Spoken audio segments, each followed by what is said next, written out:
This next question is a very important question to make sure that your listing process is successful. What do I do with my old real property report and my old condo documents if I'm selling a condo? Let me first touch upon the real property report, also known as the RPR. It reflects the current state of improvements on your property. So if you have a home, it'll show how the home sits in relation to the lot. If you have a deck, a fence, an air conditioner has to be on the real property report, and it has to have a stamp of compliance from the city. This session could take hours if I really went into everything on a real property report, so I'm basically going to sum it up.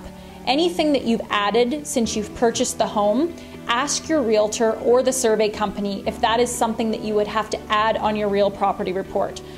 Perhaps it could be a shed, it could be an extension of a fence, it could be the extension of a deck or a second air conditioner.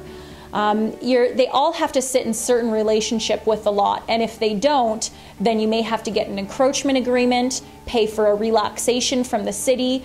These are all things that could hold up the deal, and you do not want to be the one that holds up the deal the day of possession.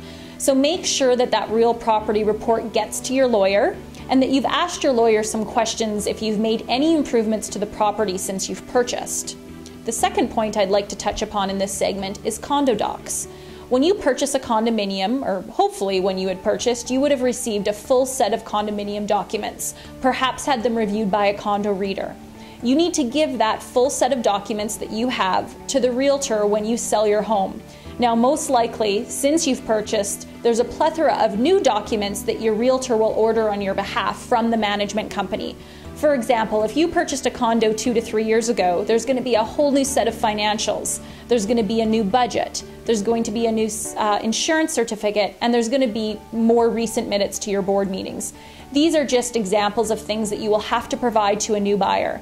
If you don't have any of your condo documents, a brand new set can run you $700 to $800, and they are the responsibility of the homeowner. You do have to provide that to the buyer to help them fulfill their conditions. The same as with an RPR. The RPR is the responsibility of the seller and must be given to the buyer at least 10 days prior to completion day. That's very important to make sure there aren't any hiccups.